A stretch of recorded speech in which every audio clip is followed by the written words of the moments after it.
Depuis 1993, l'Assemblée générale des Nations unies, du moins, a proclamé la journée de la liberté de la presse chaque 3 mai. Alors, nous sommes justement le 3 mai et c'est la journée mondiale de la liberté de la presse. Alors, occasion pour nous de souhaiter bonne journée à tous ces travailleurs de la presse et des différents organes du Burkina Faso en particulier. Bonjour à tous et bienvenue à ce nouveau numéro de l'émission Bonjour le Faso sur Savane TV. Merci à vous de votre fidélité à l'émission. Et vous le savez, depuis lundi, nous parlons notamment du ranch au gibier de Nazenga dans la rubrique à la découverte 2. À partir d'aujourd'hui, vous aurez les témoignages des guides que nous avons rencontrés sur le terrain pour vous. Et ça sera tout à l'heure dans la rubrique à la découverte 2. La revue de presse est présentée ce mardi, comme d'habitude d'ailleurs, par Bébé Kodio Kambo, que nous allons retrouver tout à l'heure. Nos invités du jour sont des VADS. C'est l'abréviation et ça donne justement les volontaires adjoints de la sécurité, en abrégé VADS. Nous serons avec le président Ferdinando, qui est le président de l'amicale des VADS, du moins, et Madame Poda Christine, qui est secrétaire générale donc de l'amicale. Avec nos deux invités, nous parlerons bien sûr de leur mission, mais nous parlerons aussi d'une activité que ces VADS organisent les jours à venir.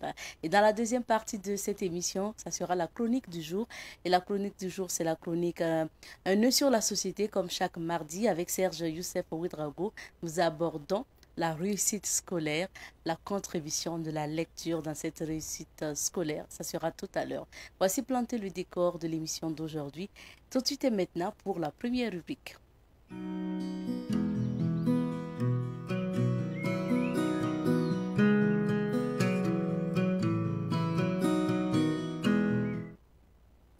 Et nous partons cette semaine au niveau donc de Nazenga pour visiter le ranch au gibier de Nazenga. Aujourd'hui, nous n'en dirons pas plus. On va vous laisser plutôt guidé par le guide touristique d'aujourd'hui. Il s'agit notamment de M. Ouseni Ganem Touré. Il est guide au niveau du ranch au gibier de Nazenga. Il nous parle de l'histoire de ce ranch. Il nous parle aussi donc des choses à visiter au niveau de ce ranch. On y va et on revient pour la suite. La superficie de Nazenga est de 97 300 hectares. Voilà. Et disons que nous sommes situés à cheval entre deux régions, le centre-ouest et le centre-sud.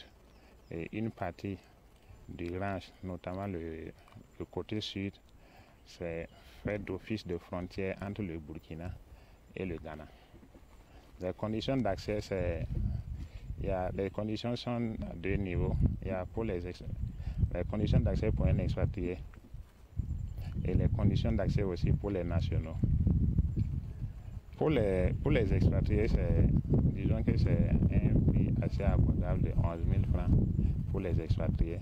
Et pour les nationaux, le prix d'accès est à 1200 francs. Et les taux de fréquentation? Les taux de fréquentation, depuis fin 2019, début 2020, jusqu'à l'heure, le taux de fréquentation n'est pas trop reluisant. Parce qu'auparavant, si on prend les statistiques des 10 dernières années, Nazenga recevait en moyenne 5 000 visiteurs chaque année, dont plus de 3 500 expatriés. Mais depuis la pandémie de la maladie à coronavirus et aussi le contexte sécuritaire difficile que le pays vit, le taux de fréquentation est tombé trop bas. Pour cette année, les touristes que nous avons reçus sont moins de 500. Les difficultés, c'est en dehors des difficultés majeures dont je venais d'évoquer, notamment le contexte sécuritaire et la maladie à coronavirus. Disons que c'est le manque d'informations, j'allais dire, des nationaux eux-mêmes, qui beaucoup ignorent que Nazenga est accessible et même les espèces, les ressources que Nazenga rigole, beaucoup n'ont pas cette information. Donc, votre venue vraiment nous va droit au cœur. Nous disons que ça va être une porte ouverte pour permettre à beaucoup de Burkinabés. Nous aussi, Burkinabés, nous avons le droit et le devoir de mieux connaître notre pays.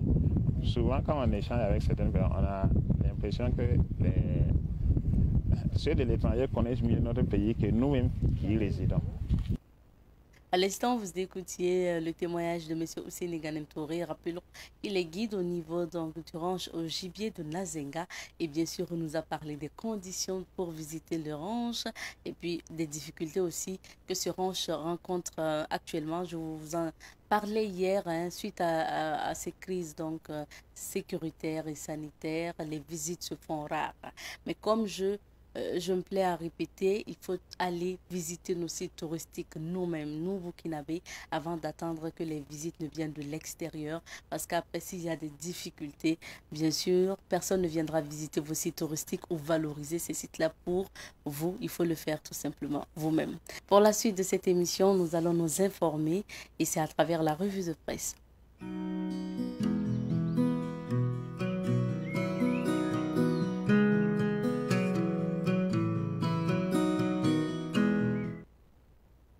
Et aujourd'hui, nous sommes avec Bébé Kodjo Kambou pour nous informer. Bonjour à toi, Kambou. Bonjour Abzeta, bonjour à tous ceux qui nous suivent. Merci d'être sur notre plateau. Merci Alors, de me recevoir. Merci. Nous débutons par quel journal aujourd'hui? Nous débutons par l'Observateur Palga. À la une de l'Obs ce matin, on lit extradition de François Compaoré, des garanties demandées aux États français et burkinabés. Inondation de la mine de Perquois, course contre la montre pour forcer le miracle. Les responsables de la mine interdits de quitter le territoire. Axe Kaya-Dori, des terroristes retirent des véhicules à Ouanobian. Marché des Gunguins, la coiffeuse, sa cliente et les truands. Opération Manamana, coup de balai pour un Burkina plus propre. Ramadan 2022, multiplier les supplications afin qu'Allah répande sa paix sur le Faso. C'est selon l'imam Abdallah Ouedraogo.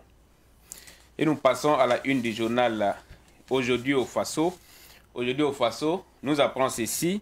Rupture des accords de défense du Mali avec la France. Place à la Russie officielle. Donc, interrogation à lire ce matin à la page 7.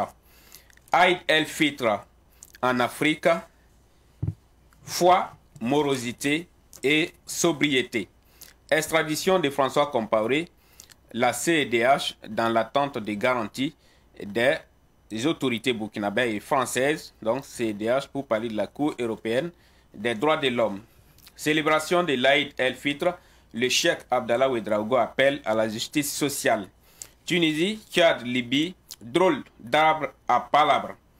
Incident à la mine de Perquois, les responsables de la mine interdits de quitter le pays. Assainissement des villes et campagnes du Burkina, le PM Albert Ouedraogo a lancé l'opération Manamana. Et nous terminons par la une du journal Le Quotidien. Je n'ai pas les autres unes ce matin, Abzeta. D'accord. Docteur Aruna Louré, à propos de la transition, la population ne doit pas baisser les bras pour ne pas que l'autorité pense qu'elle a carte blanche pour faire tout ce qu'elle veut. Prière de l'Aïd el-Fitra à Ouaga, les fidèles musulmans invités à cultiver la justice sociale. Wang Wenzhang, chargé d'affaires de l'ambassade de Chine au Burkina, la Chine voudrait travailler à accompagner les efforts du Burkina dans la lutte contre le terrorisme. Incident à la mine de Perquois, les responsables de la mine interdits de quitter le pays. Voilà pour les 3 quotidiens que j'ai sous la main ce matin. Merci à toi, Kambou, pour la lecture. Et bien sûr, nous passons à la phase commentaire. Le premier sujet dont parlent les journaux, c'est notamment la commémoration de la fête de Ramadan sous le signe de la paix. C'est bien cela, Abzeta, partout au Burkina, les fidèles musulmans ont prié pour la paix et la cohésion sociale, donc à l'occasion de la célébration de l'Aïd el-Fitr, donc qui marque la fin du mois de jeûne, donc du Ramadan. Il fallait s'y attendre parce que la toute première préoccupation des Burkinabés actuellement, c'est la paix, c'est la cohésion, c'est voilà, la lutte contre le terrorisme.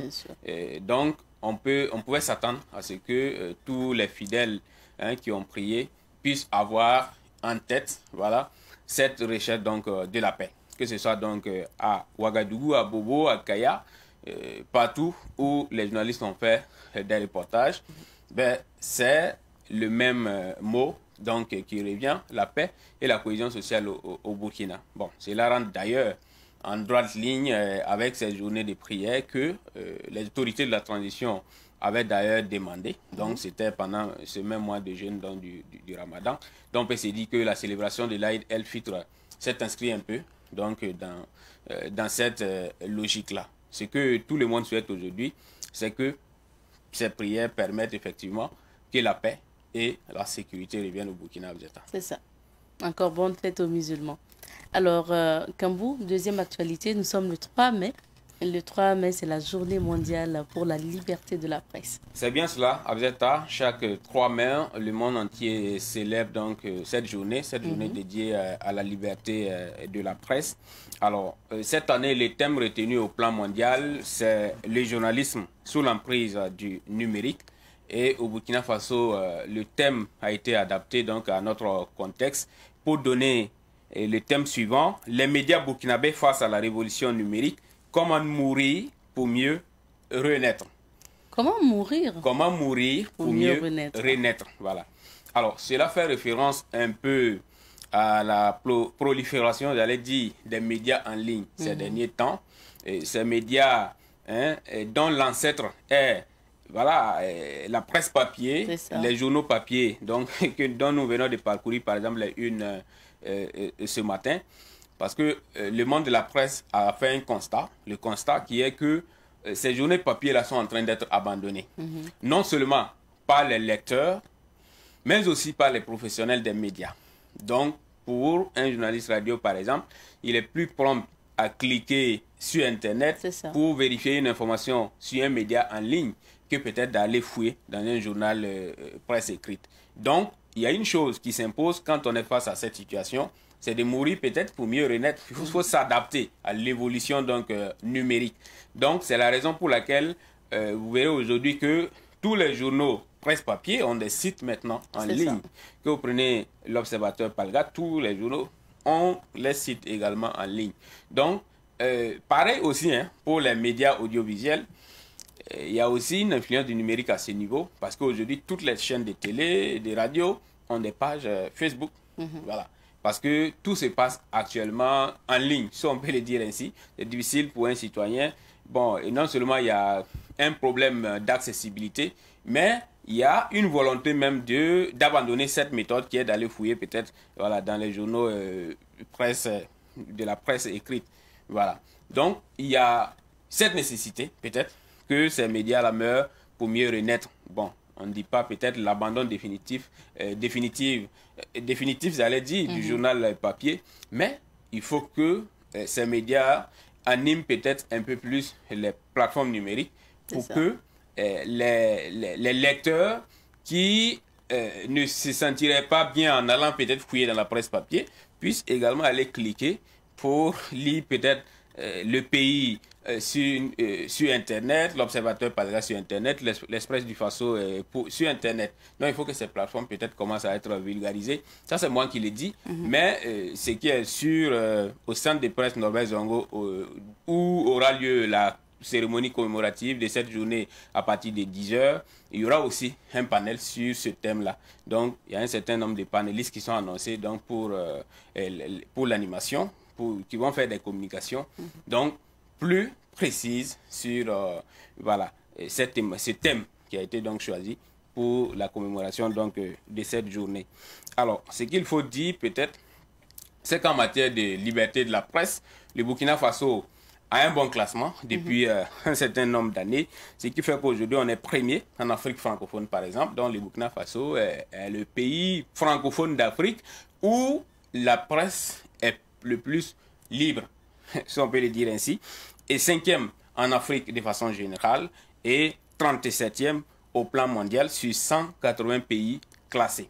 Donc on peut dire qu'au Burkina Faso la presse est libre, mais il faut relativiser. Parce que quand on parle de la liberté de la presse au Burkina, on sent que c'est une liberté surtout vis-à-vis des pouvoirs publics. Voilà, au Burkina Faso, au vu des sacrifices que certains dévanciers comme Norbert Zongo et autres ont eu à consentir, il est difficile aujourd'hui pour les pouvoirs publics ou un gouvernement ou une autorité publique de chercher à opprimer les médias. Vous avez vu la dernière déclaration d'un certain nombre d'organisations de professionnels de médias qui visaient un peu le pouvoir de la transition parce que ces organisations-là ont constaté quelques agissements qui tendaient à des restrictions de la liberté de la presse. On a parlé par exemple de certains journalistes qui ont eu à filmer le président et qui ont été obligés de supprimer après. Voilà ce qui a été filmé. Et les organisations professionnelles des médias n'ont pas traîné à produire une déclaration un peu corsée pour dire attendez, faites attention, on est au Burkina Faso. Voilà, c'est un pays quand même où la presse est libre, on ne va pas retourner en arrière. C'est une façon de dire cela à l'autorité. Donc, vis-à-vis des pouvoirs publics, le monde de la presse burkinabé est très libre. Tout le monde peut le constater. Maintenant, quand on parle de liberté, il ne faut pas aussi omettre le caractère très influençable, voilà, des journalistes burkinabés. Le journaliste burkinabé est très influençable, peut-être pas par les pouvoirs publics comme je l'ai dit, mais peut-être par des acteurs économiques par exemple. Et cela s'explique parce que quand on parle des médias burkinabés, ils sont dans un environnement économique très défavorable. Donc, cela joue directement sur les conditions de vie des personnes qui travaillent peut-être dans ces médias. On dit toujours que un homme, c'est un adage connu de tous. Hein. On dit que l'homme qui a faim n'est jamais libre. C'est ça. Voilà. Peut-être, même si le président ne vous opprime pas, les autorités ne vous oppriment pas et que vous avez faim, quelqu'un peut vous influencer pour que vous parliez en sa faveur. Voilà, ce sont des choses possibles. Donc, on a aujourd'hui des hommes peut-être de la presse burkinabé qui sont libres vis-à-vis des médias publics, mais qui restent très influençables, peut-être vis-à-vis des acteurs économiques, et pourquoi même pas des acteurs politiques. Voilà, pris peut-être à part comme ça. Je ne parle pas d'autorité publique, mais d'acteurs politiques, même ça peut être de l'opposition ou de la majorité. En fait, ce n'est pas les institutions, mais souvent les individus. Voilà, pas les individus. Parce que les journalistes, pour être libre, il faut être indépendant et souvent stable. Pour voir un journaliste burkinabé peut-être économiquement indépendant, ben c'est un peu compliqué. J'ai parlé de l'environnement dans lequel évoluent un peu les médias, qui est un environnement très défavorable. Peut-être que ce n'est pas de leur faute, mais la réalité c'est que cela influence un peu les conditions de vie des journalistes qui sont souvent presque dans la précarité. Et quand vous êtes dans cette situation, c'est difficile d'être libre, même s'il faut féliciter les journalistes burkinabés qui, malgré tout, il y en a beaucoup, en tout cas, qui essaient de garder leur dignité, parce que c'est ça aussi qui est important. Quand vous décidez peut-être d'exercer certains métiers, voilà, il faut peut-être s'inscrire voilà, dans cette logique. Beaucoup essaient de garder leur dignité pour ne pas se laisser acheter, même si on sait que si j'allais dire, c'est très facile peut-être de les acheter parce qu'ils sont des pauvres. Voilà, si on peut lâcher les mots. Donc, peut-être c'est cela qu'il faut travailler à corriger. Voilà. Il ne suffit pas seulement d'être libre vis-à-vis des pouvoirs publics, mais il faut être libre vis-à-vis de tout. Mais si vous êtes dans une situation où vous peinez peut-être à joindre les deux bouts, ben, c'est difficile. Voilà. Si peut-être le salaire du journaliste qui était mensuel devient un salaire trimestriel après, ou bien bimensuel, voire plus, parce qu'on entend aussi des murmures hein, dans beaucoup de médias burkinabés, par exemple. Voilà, parce que, par exemple, si je prends quelqu'un qui a un salaire d'un mois, et si il fait peut-être 2 mois ou 3 mois et on lui donne le même salaire, c'est comme si on a divisé son salaire par 3. Bien sûr. En quelque sorte, c'est ce que ça veut dire. Donc, quand les gens sont dans cette situation, bon, on peut s'attendre à ce que, bon, si ils n'ont pas un minimum de dignité, se laissent aller voilà, des influences extérieures comme ça. Donc, ce n'est plus son libre arbitre qui guide un peu son traitement de l'information, mais il peut avoir des propositions et s'il ne fait pas preuve de dignité, comme je l'ai dit, ben, facilement, il peut se laisser aller. Il y a des brebis galeuses, effectivement, et qui se laissent aller. Et souvent, malheureusement, aussi, qui salissent l'image de toute peut-être, voilà. Parce qu'après, on entend aussi, hein, parce qu'il y a des gens qui donnent, mais après, ils parlent. Voilà, après, ils parlent. Donc, c'est un peu cela. Il ne faut pas peut-être se laisser aller. Peut-être le mieux, c'est de résister en restant digne. Mais ce qu'il faut dire aussi, c'est que les journalistes ont besoin d'être accompagnés peut-être dans ce sens. Je ne sais pas s'il va falloir qu'à un moment donné, les pouvoirs publics ou les institutions publiques essaient un peu d'appuyer les médias. On a vu ce débat ici sur les redevances TNT. On sait qu'au Burkina Faso, l'environnement économique en ce qui concerne les médias est très morose. Mais on a imposé des redevances pas supportables aux patrons des médias, par exemple. Donc, lorsque récemment, des chaînes ont été peut-être coupées du bouquet TNT, ben, certains se sont échinés juste pour protéger leur image. Ce n'est pas parce qu'ils ont l'argent qu'ils ont payé. Ils ont payé juste pour protéger leur image. Et dans beaucoup de médias, ce sont les salaires qui en pâtissent, par exemple. Bien sûr.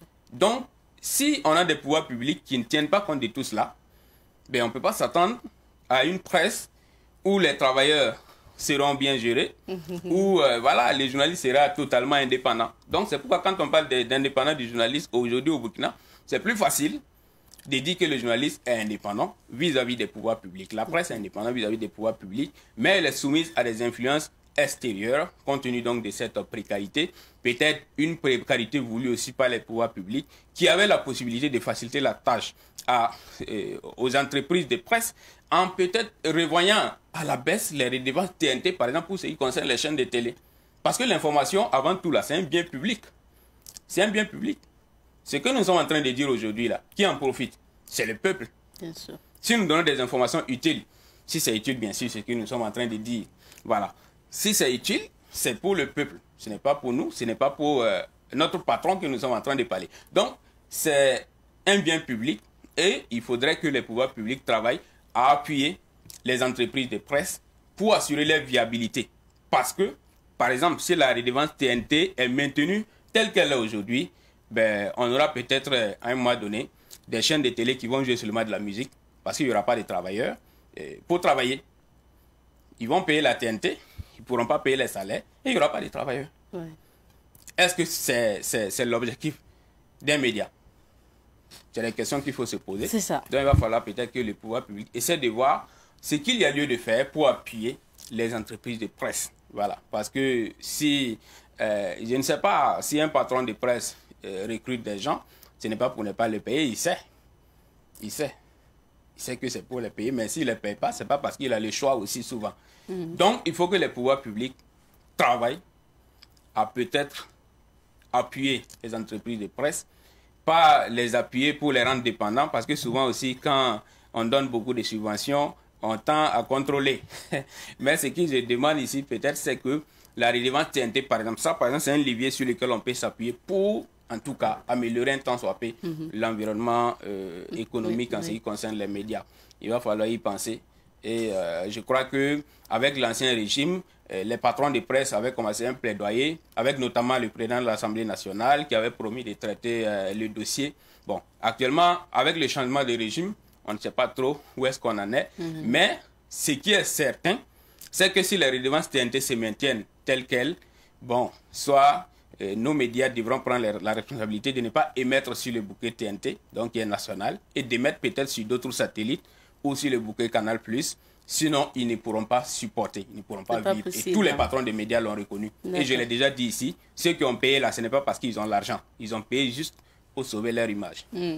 Merci à toi, Kambou. En tout cas, belle analyse. Hein, à l'occasion de la journée mondiale de la liberté de la presse, célébrée aujourd'hui 3 mai, on a compris, et tout le monde le dit, ne venez pas en journalisme pour être riche. Apparemment, les journalistes oui, ne mais sont il faut pas vivre, riches. il faut boucler le mois, il faut joindre les deux bouts. Il faut vivre, on ne cherche pas à être riche, hein. On cherche juste à vivre voilà. mieux.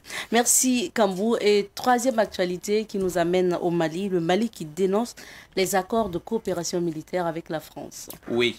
Alors en termes juridiques, dénoncer un accord, ça veut dire que c'est retirer de l'accord, si on peut le dire ainsi. Donc rompre. Ok. Rompre donc l'accord. Alors, les accords de coopération en matière de défense entre la France et le Mali ont été signés précisément en juillet 2014. Après, s'en sont suivis les accords portant statut de Barkhane et de Takuba.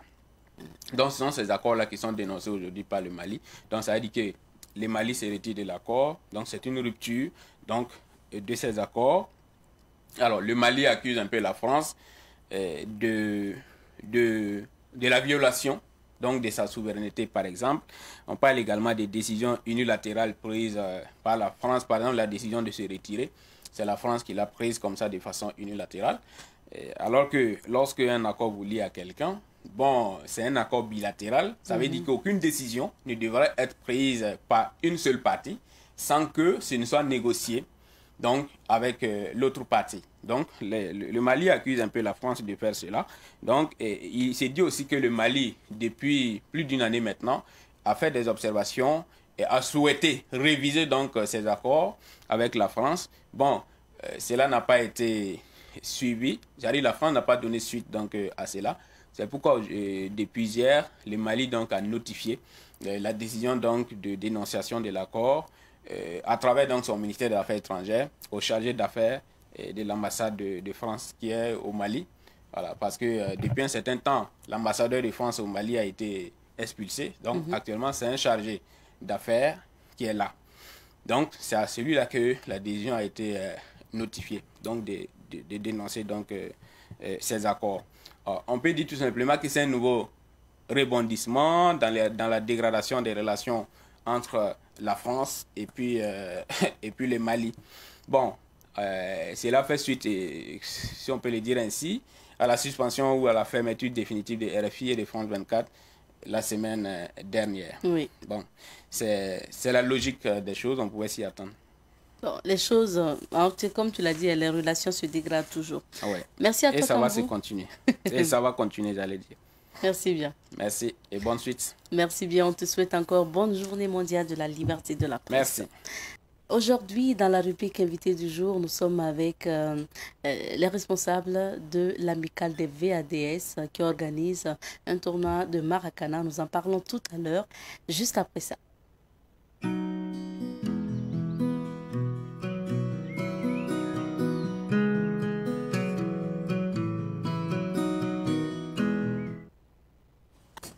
Et dans la rubrique invité du jour, nous sommes avec Monsieur Ferdinand Ndo. Il faut rappeler qu'il est le président de l'amicale des VADS, les volontaires adjoints de sécurité.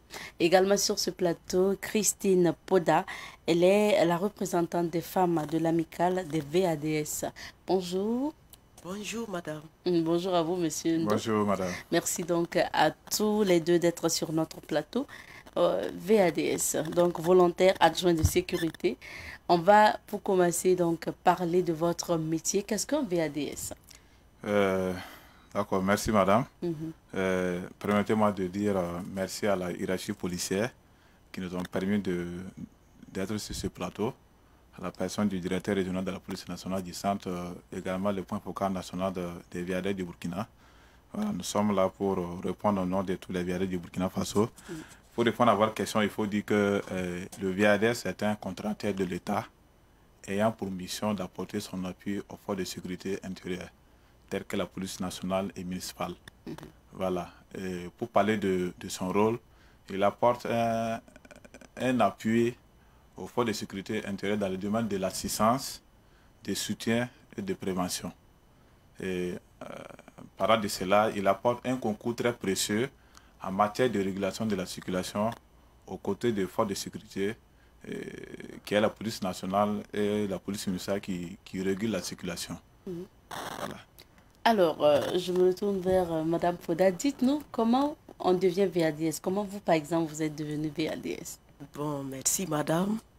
Et tout d'abord, je rejoins le président pour dire merci à la hiérarchie et qui nous ont permis d'être là ce matin.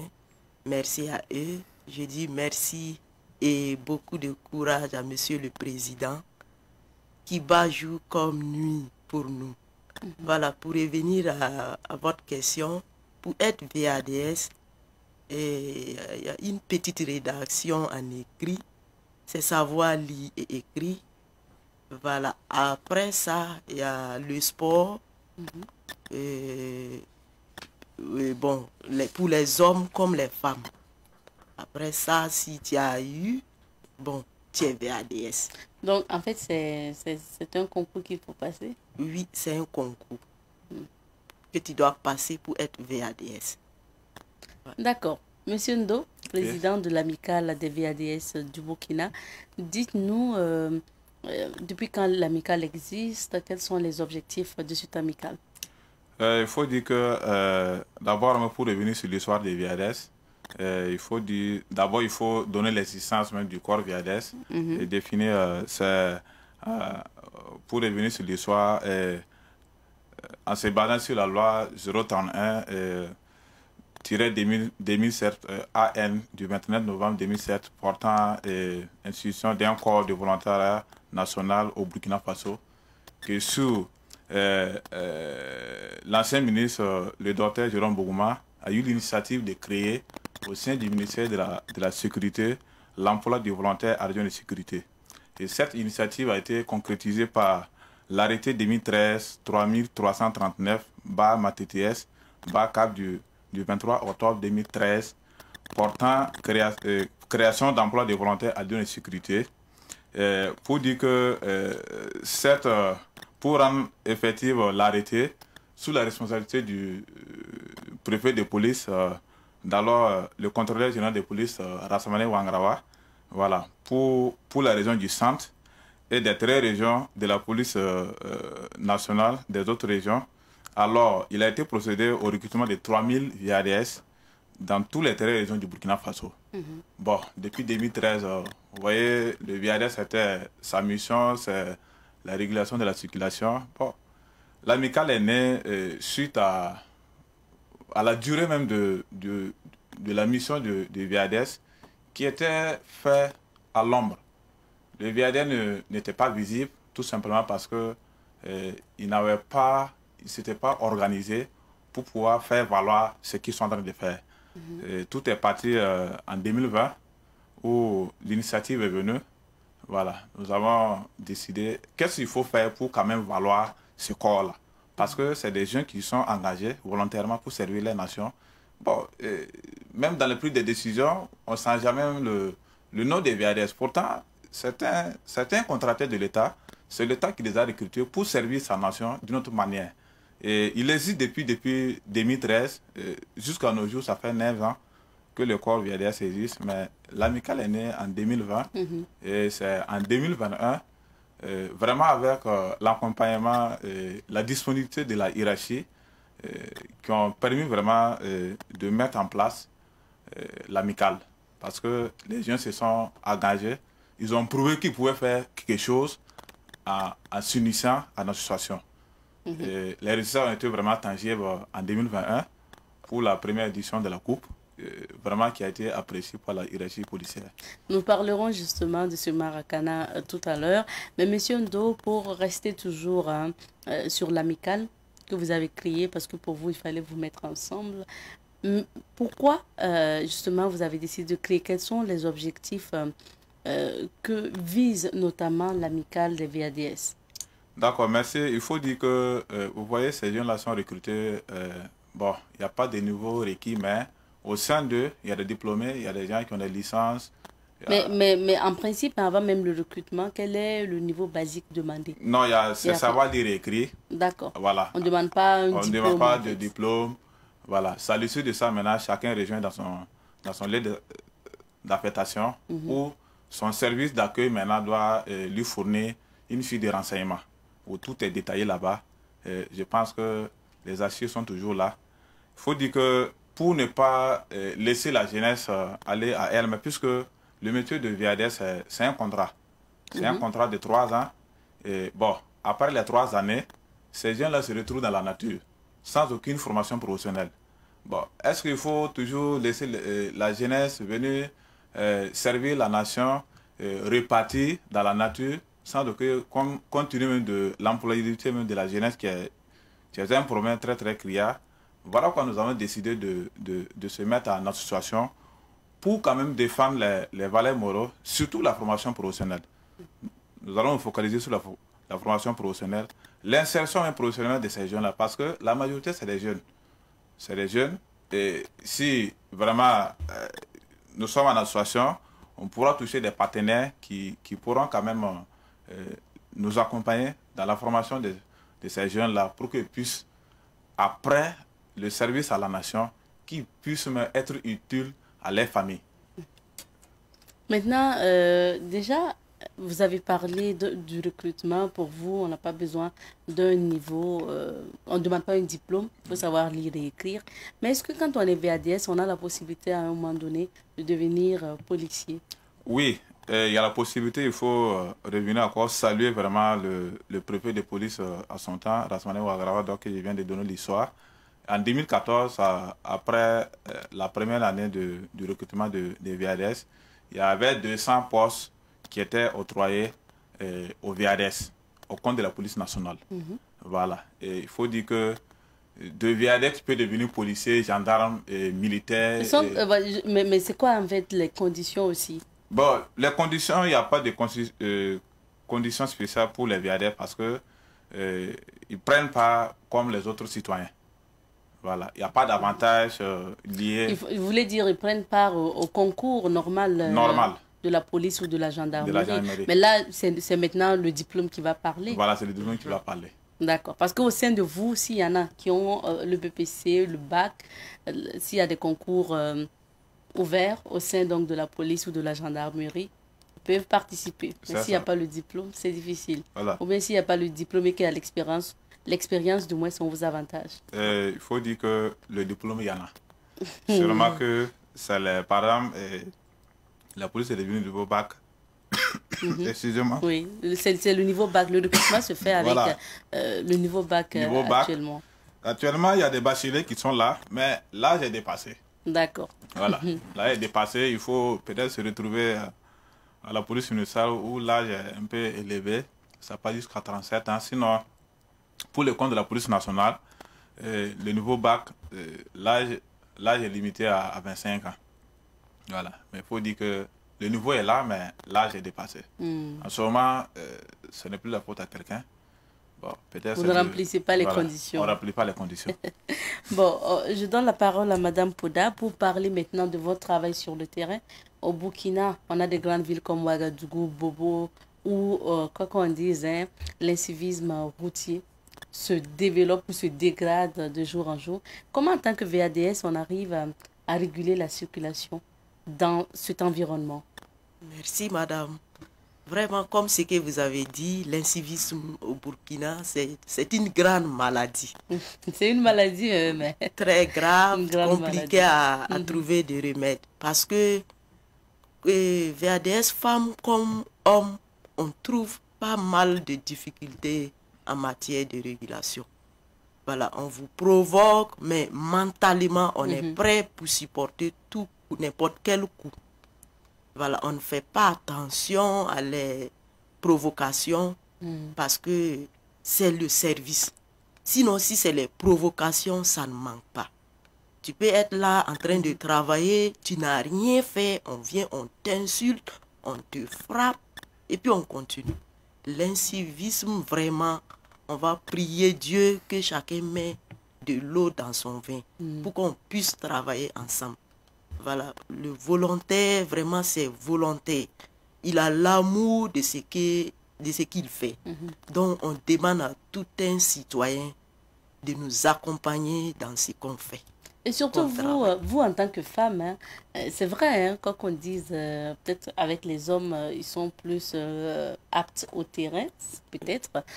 Mais vous, en tant que femme, certainement plus sensible, quand vous vous retrouvez en fait à réguler la circulation, est-ce que c'est pas plus dur en tant que femme? Bon, en tant que femme, bon, c'est pas dur comme ça parce que c'est l'amour déjà. Si tu sais que non, c'est là-bas tu gagnes ton pain, je pense que tu vas mettre le paquet. Voilà, pour bien faire le travail.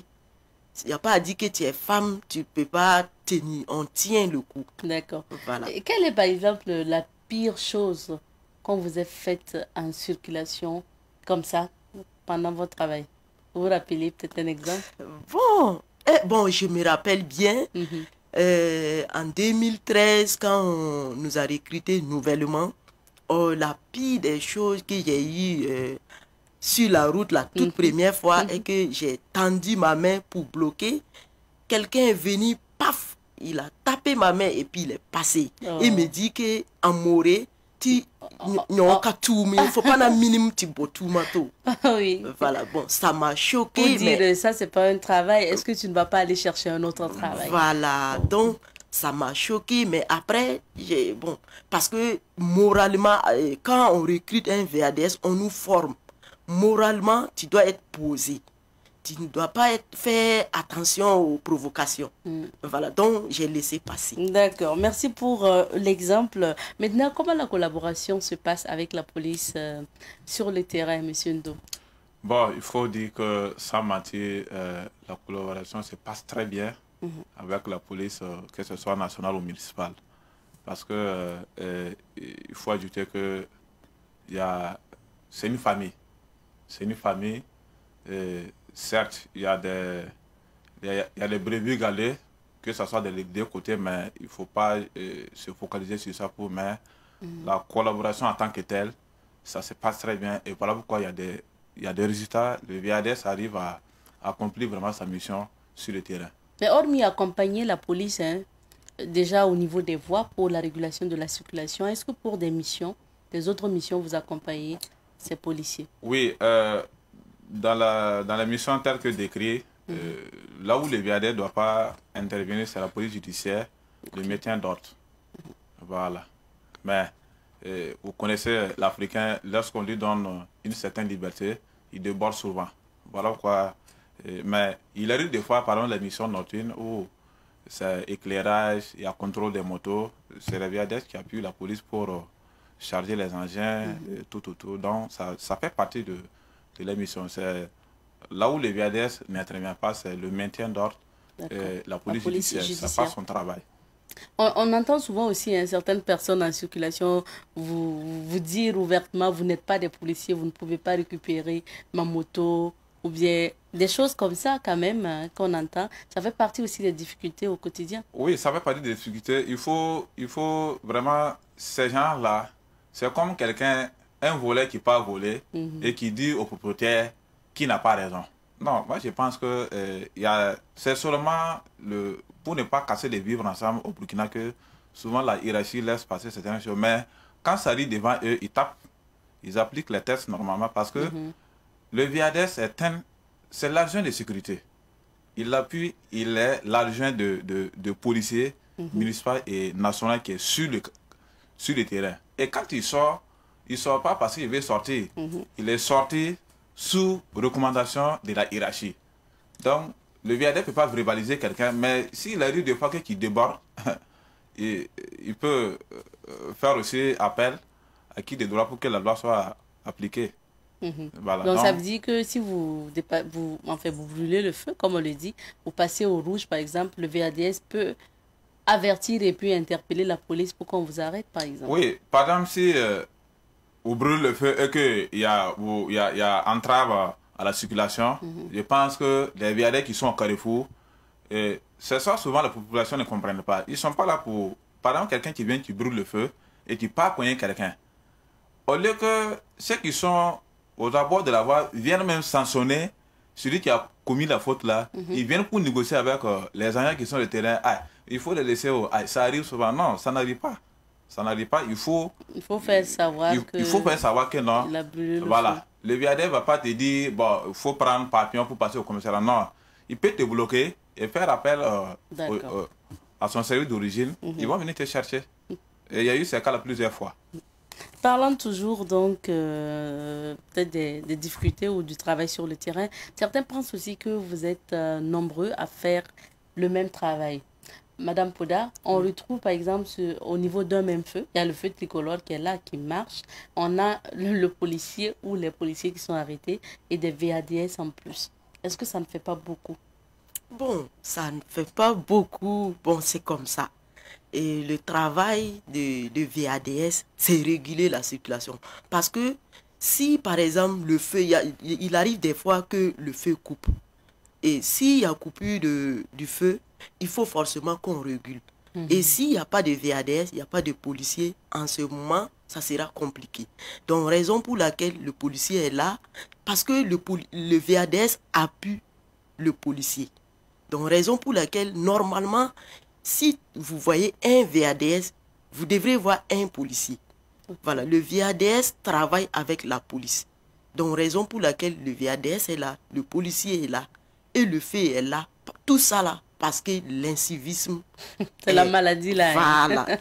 Donc, la maladie là, la comme maladie, pour reprendre là. le titre Voilà. d'une chanson. Mais vraiment, c'est la maladie justement de l'incivisme qui fait aujourd'hui qu'on retrouve en fait deux agents. Voilà. Donc un policier, un VADS. VADS et en plus du feu tricolore. Voilà. Bon. Ok, maintenant on va parler de vos activités à venir. On se rappelle que l'année passée, nous vous avons reçu pour parler de ce tournoi de Maracana que vous organisez. C'est la deuxième édition cette année. Comment ça va se passer, Monsieur Ndo? Oui, il faut dire que d'abord, je dis merci encore une fois de plus à la télévision Savane TV qui nous a accompagnés durant la première édition de 2021. Lorsqu'on lance un appel, il vient nous soutenir. Un grand merci à l'ensemble des travailleurs. Il faut dire que la deuxième édition, cette année, nous allons nous focaliser sur 3 objectifs. C'est-à-dire, c'est quoi? Le programme là est déjà défini, c'est transmis à la hiérarchie. Il y aura le lancement des activités le 7 mai 2022. Ça, c'est une journée de salubrité. Et cette journée de salubrité, ça va se passer dans tous les services de police, dans tous les commissariats de police de la région du centre. Il faut ajouter qu'il y a d'autres régions aussi qui veulent se lancer dans la danse et ils sont prêts à faire les mêmes activités. Et je pense que ce sera national. Je suis en train de travailler là-dessus pour transmettre ces régions-là au point focal national qui est basé à la DGPN. Et le 14 mai 2022, ça sera notre journée de don de sang que nous avons déjà eu même à faire l'année passée. Voilà, et ça va se passer au service régional de la circulation et de la sécurité routière du centre qui est basé à Tampuy. Et voilà, le 22 mai à 16h, ça sera le lancement du tournoi Maracana. Il faut ajouter que cette année, les filles VADS doivent aussi compétir. Voilà, elles doivent compétir parce que l'année passée, comme c'était la première édition, il y avait des difficultés. Cette année, les filles là, vont faire une course de 1500 mètres. Les 4 premières seront primées. Voilà, les 4 premières seront primées. De là, maintenant, nous allons demander vraiment l'accompagnement de tout un chacun, que ce soit au niveau de la hiérarchie qui est déjà même engagée pour nous accompagner. Également aussi aux particuliers qui pensent réellement soutenir l'amicale des VRS de vraiment nous contacter pour que cette activité puisse réussir. Parce que, vous voyez, dans la région du centre, il y a 1120 VRS.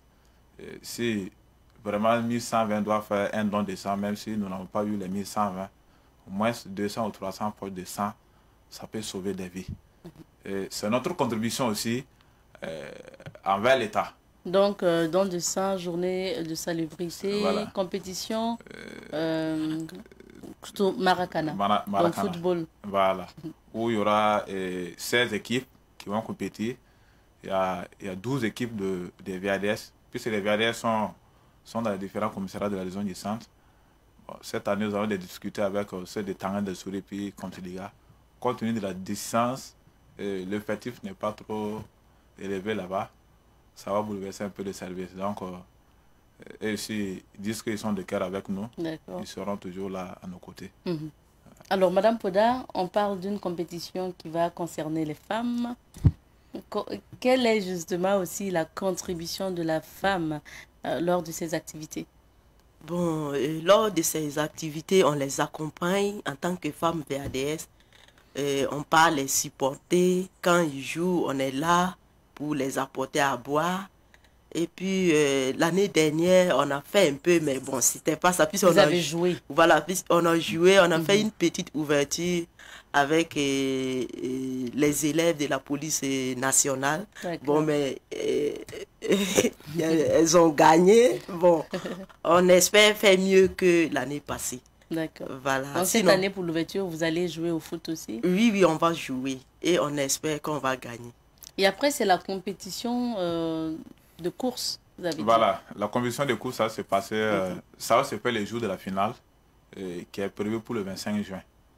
Voilà, le jour de la finale où les filles là, vont faire leur arrivée. La première, on va l'accueillir sur le terrain, devant les autorités qui seront sur place. Alors, le thème de cette édition, la deuxième édition donc, de ce tournoi de Maracana, organisé par l'amicale des VADS, c'est radicalisation et le rôle des jeunes dans la lutte contre l'extrémisme violent. Oui, exact.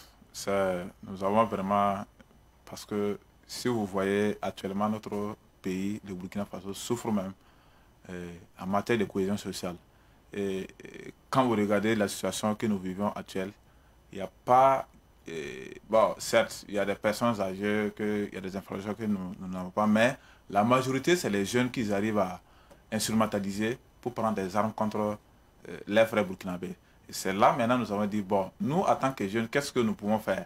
Puisque c'est nous sommes tellement fragiles, faciles à convaincre, dès qu'on étend un billet de... ou soit quelque chose de 50 000 ou 100 000 ou tu ne peux même pas avoir même dans le mois, facilement ton cerveau change. Et le cerveau change du côté négatif. Le cerveau change. Voilà, Vous parlez de la corruption. Voilà. Donc, ça existe dans plusieurs domaines. Voilà, donc nous nous focalisons sur ce thème-là pour quand même amener la jeunesse à une prise de conscience, pour leur dire que ce Burkina nous appartient tous. Et c'est ensemble que nous pouvons vraiment réussir, et c'est ensemble que nous allons finir ce combat. Et également aussi, pas du côté de la jeunesse. La jeunesse est responsable, mais d'une partie, les autorités aussi, nos décideurs aussi doivent être responsables de ce que nous vivons. Parce que si la jeunesse est délaissée, si la jeunesse n'a plus de porte d'ouverture, tout est compressé. Bon, souvent aussi, les gens partent pas par bonne volonté, mais ils n'ont plus le choix. Et ça revient toujours aux décideurs. Nous allons profiter vraiment de cette compétition, lancer un appel aux autorités pour les dire que non, déjà même, il faut voir le cas même de l'employabilité de la jeunesse. En départ même, côté VAD, parce que la majorité des jeunes veulent venir. Ils ont vu que le travail est intéressant. C'est les gens qui sont engagés pour servir les nations. Ils veulent venir, mais les conditions n'y sont pas. Bon. Les conditions n'y sont pas pour quand même qu'ils puissent vraiment rester là-bas. Voilà, donc c'est tous ces trucs-là, le thème là, nous allons vraiment les décrire le jour de la finale, où vraiment nous souhaiterons vraiment que les autorités prêtent attention à ce que nous allons dire, pour qu'ils puissent prendre même en compte même la question de la jeunesse. Mais vos différentes activités se dérouleront où? Je disais tout à l'heure que le don d'essence sera à Tampuy, où ça va se passer. C'est là-bas que nous faisons les rassemblements. Voilà. Et la coupe, le lancement va se faire sur le terrain de l'école de l'église de Kolonaba. Et la finale, nous allons chercher le lieu. Je pense que ça va vous parvenir. Merci bien. Nous tendons vers la fin de notre entretien. Madame Poda, quel est votre message à l'endroit des autres femmes VADS qui vous suivent à présent, surtout concernant l'activité que vous organisez? Ok, merci madame. Bon, et moi, ce que j'ai à dire aux femmes VADS, c'est de les encourager pour ce qu'elles font pour la nation burkinabé.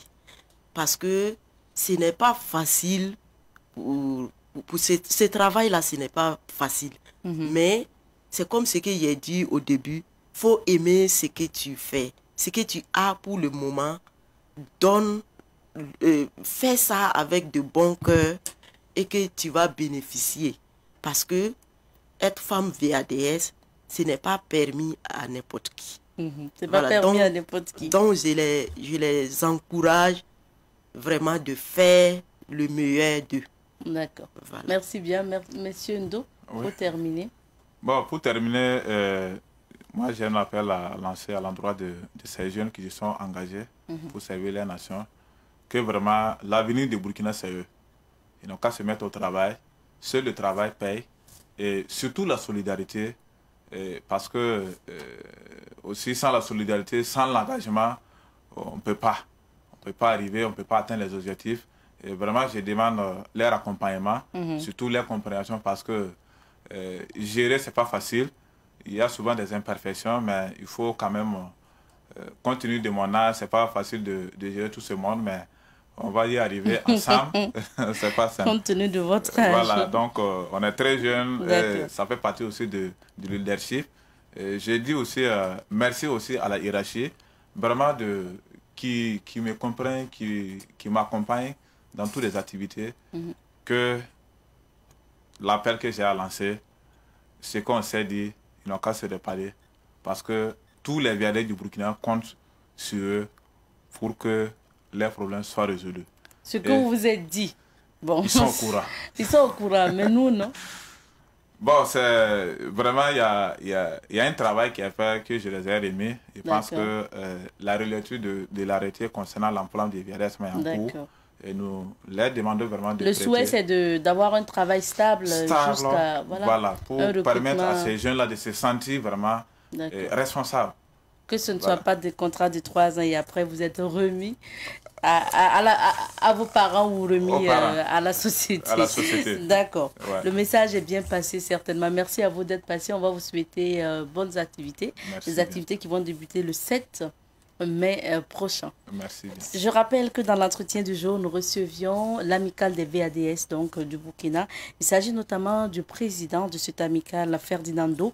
Également, Poda Christine est représentante des femmes de l'amicale des VADS.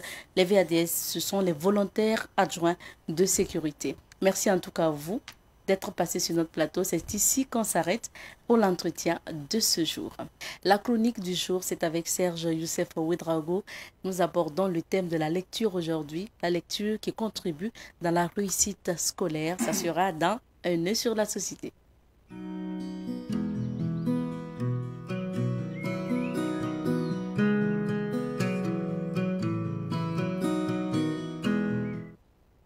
Et notre Karansamba, comme je l'appelle affectueusement, Serge Youssef Ouedraogo, est bien installé sur notre plateau. Bonjour à toi, Youssef. Bonjour, Zeta. Comment ça va? Dieu merci, ça va. Et là, Youssouf, tu as bien fêté hier? Youssouf, tu as bien fêté hier? On a essayé. D'accord. Bien fêté, okay. Malgré les conditions. Ça va aller, Dieu merci. Amen. Alors, Youssef, on parle aujourd'hui de la lecture dans la réussite scolaire. Oui. D'accord. Quand on parle de lecture, on fait allusion à quelle lecture pour commencer? Bon, quand on parle de lecture, il faut dire que à l'école, comme dans la vie courante, il y a la lecture. Oui. Voilà, donc la lecture des livres. Des livres. Et la lecture, voilà, la lecture des livres qu'on apprend à l'école. Après l'école, vous continuez toujours à lire. Donc, on ne cesse jamais de lire. Ça peut être les romans, ça peut être les journaux, les livres de lecture, les livres de les lecture. Journaux, les trucs... même à lire, on peut lire actuellement. Voilà. Donc, on peut tout lire. Ok. Et quel est justement l'apport de la lecture dans la réussite scolaire? Il faut dire qu'aujourd'hui, quand on prend la lecture dans le niveau scolaire, là, la lecture est une activité centrale même. C'est une activité centrale qui permet à l'élève de pouvoir aller de l'avant. Quand vous amenez un élève à l'école qui va commencer le préscolaire, le CP1, le primaire et aller au secondaire, les bases de la lecture, quand l'enfant ne maîtrise pas ces outils, il faut dire que l'enfant ne pourra pas aller très loin. Parce qu'il faut se baser sur la lecture pour pouvoir faire ce que les gens appellent souvent au niveau secondaire les maths, les SVT. Tout ça, c'est la lecture. Parce que quand on vous donne un problème, ça c'est au niveau primaire, si vous n'arrivez pas à lire d'abord et à comprendre d'abord ce qu'on vous demande de faire, ce qu'on vous demande de ne pas faire, vous ne pouvez pas résoudre le problème. C'est la même chose quand on vous donne un exercice en mathématiques. Il faut comprendre d'abord en lisant avant de pouvoir déchiffrer, pouvoir résoudre votre exercice. D'accord. Sinon, les mathématiciens disent souvent que la littérature, ça ne sert pas beaucoup. Oui, c'est un faux problème parce qu'aujourd'hui, les gens savent que tout passe par la littérature. Même les Quelqu'un m'a dit, mathématiciens. hein, quelqu'un a dit comme ça sur les réseaux sociaux que les mathématiciens ou les physiciens et autres qui disent hein, que la littérature ne sert pas beaucoup. Est-ce que leur sujet, justement, est-ce que c'est écrit en maths? C'est ça, j'ai dit que... Qu'est-ce qu'on peut écrire, le fait de dire, par exemple, convertir, là. Non, non. Qu'est-ce que c'est écrit en maths? Non, c'est écrit d'abord en bon français. Il faut lire d'abord avant de pouvoir résoudre. Donc, tout passe par la lecture. À l'école, dans la vie, c'est la lecture. Quand on vous amène une correspondance, même s'il y a des chiffres là-bas, vous n'allez pas sauter d'abord. Vous allez lire pour comprendre d'abord avant de voir les chiffres. Donc, les mathématiciens, c'est un tout. La littérature, les maths, c'est un tout. Quand on te dit que l'énoncé, c'est convertir oui. et que tu ne sais pas ce que signifie convertir, bon, oui. voilà, des difficultés. La lecture en général. Et quelle est justement la place de cette lecture dans le processus de l'enseignement au niveau des écoles lycées? La place de la lecture au niveau des écoles ici, premièrement, la lecture reste une activité importante chez les jeunes. Parce que, vous savez, quand vous amenez votre petit au CP1, comme je l'ai dit, il faut que la maîtresse ou le maître essaie de déchiffrer les mots pour que l'enfant puisse comprendre. Au fur et à mesure que l'enfant avance, l'enfant va assimiler les différentes techniques de déchiffrage pour pouvoir apprendre à lire. Et quand l'enfant va apprendre à lire, il va aller au CM2, il va aller en 6e, etc. Et en 6e, on va commencer les romans. Donc, la place aujourd'hui de la lecture est incontournable dans la mesure où on ne peut rien faire sans la lecture. Pourtant, c'est un peu négligé. Oui. Donc, c'est pour cela que nous interpellons le monde éducatif à travers les professeurs, les enseignants, d'essayer de revoir la lecture parce qu'elle occupe une place importante dans l'éducation des élèves. Et on sait aussi que pour la classe donnée, il y a justement des romans adaptés. Oui. On te dira en 6e, il faut lire ceci. En 5e, on sait qu'on a lu une si longue lettre de Mariama Ba, je crois en 5e, non? Ouais, les farces de Bento. Oui. Et puis, il y a quel roman encore? L'épine de la rose. Oui. Quand tu lis et puis tu apprends en même temps les amourettes et tout. Tu te sens à l'intérieur, comme tu vis même la chose. Donc, pourtant, si vous allez faire une enquête aujourd'hui, voir dans les différents établissements combien ils lisent, même dans les différentes écoles primaires, combien ils se mettent au sérieux par rapport à la lecture, vous allez voir que c'est compliqué. D'accord. Je sais qu'une si longue lettre de Mariama Ba donne beaucoup de souvenirs à certains. À partir de la seconde, on va aller avec des Albert Camus, on va aller avec des Voltaire pour le second cycle et tout. En tout cas, c'est intéressant d'accompagner quand même l'éducation scolaire avec la lecture.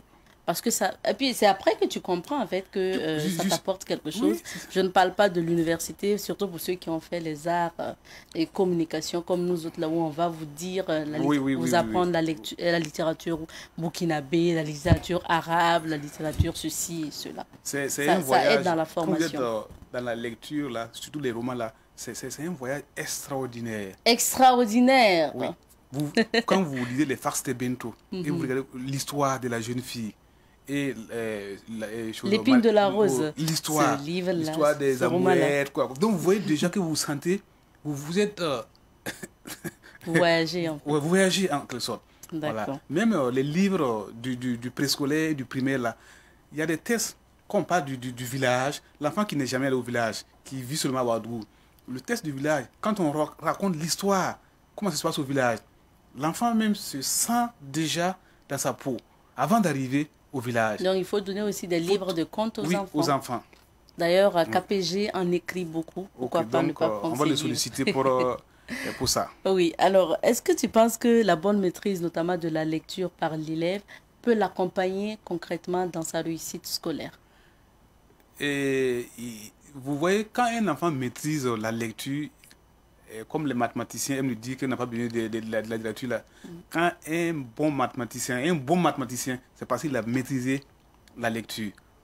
Parce qu'il faut lire. On te demande l'énoncé. Il faut comprendre.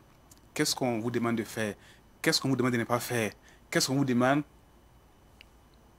à la fin?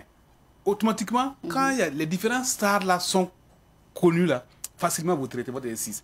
Donc la lecture occupe une place importante dans le système éducatif.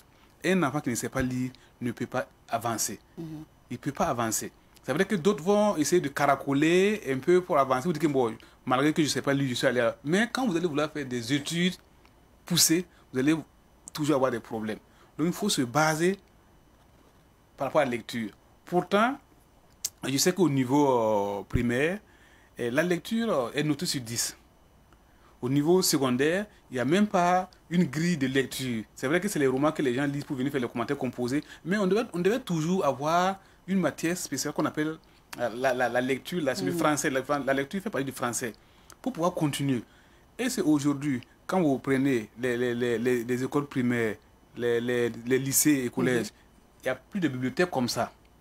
Même si ça y est, ce n'est pas bien fourni. Donc, il se trouve qu'il y a un problème. Alors, c'est peut-être qu'il faut préciser, parce que quand on parle de lecture, ça prend en compte les deux. Savoir bien lire, c'est-à-dire bien prononcer les mots, l'orthographe des mots. Mais il y a l'autre côté aussi de lire régulièrement, c'est-à-dire donc des articles, des livres et autres, pour justement découvrir plus et percer en fait ce mythe de l'apprentissage, de la découverte, parce qu'en lisant aussi, on apprend beaucoup et puis on utilise cette lecture-là dans nos différents devoirs. Tu as parlé tantôt de commentaires composés, de dissertation et tout. C'est grâce à la lecture qu'on prend des exemples un peu pour argumenter du moins sa dissertation. Donc la lecture, c'est à deux niveaux. L'autre volet aussi qu'on ne voit pas aujourd'hui, Youssef, c'est le fait que oui, la jeunesse n'aime pas lire. Ça, on le dit tout le temps, mais c'est surtout aussi... Surtout les journaux, papier. Les articles écrits comme ça, et les romans aussi. Aujourd'hui, pourquoi c'est devenu comme ça? On a une jeunesse paresseuse en lecture. C'est devenu comme ça parce qu'avec les numériques aujourd'hui, qu'on appelle les enfants TIC, les gens ont tendance à être couchés avec Facebook. Vous savez qu'il y a d'autres qui utilisent les portables aussi pour lire les articles.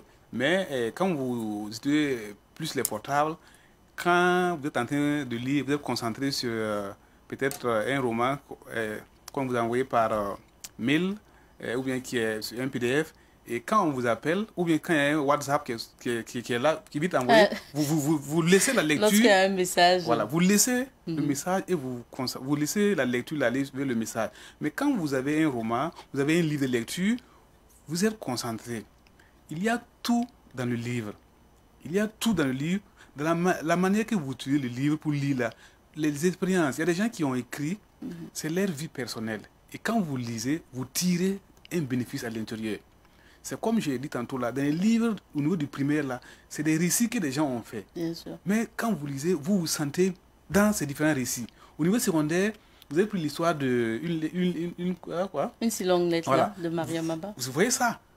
Quand vous lisez, vous avez tiré beaucoup d'expérience avant d'être ce que vous êtes aujourd'hui. Quand vous revoyez avant, je ne savais pas que c'était comme ça, Donc, ça vous donnait de l'expérience.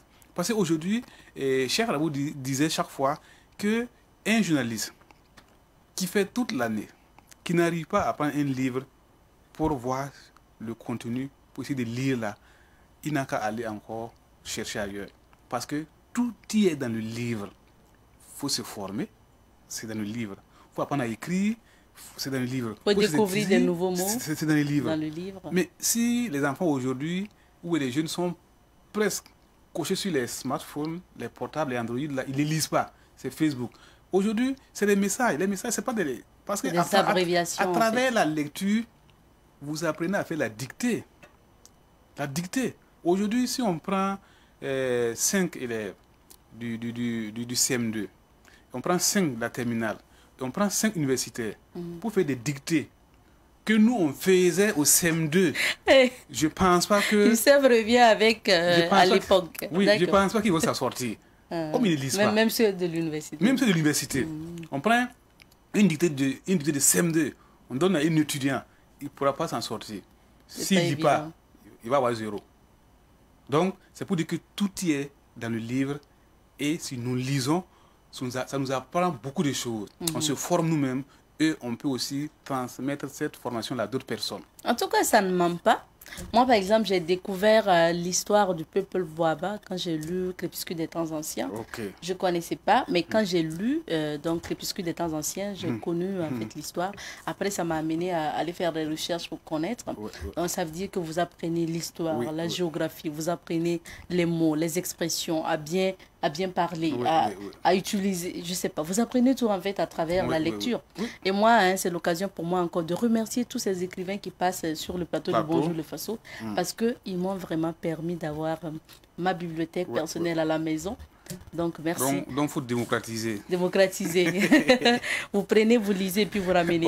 Youssef, pour terminer, on va aller aborder maintenant des solutions. Comment on fait pour dynamiser encore plus la lecture et donner encore ce goût de la lecture à la jeunesse et aux élèves actuellement? Et pour commencer, je dirais que à partir du primaire et du préscolaire, il faudrait qu'on essaie de revoir la note en lecture. D'accord. La note en lecture, c'est 10 sur 10.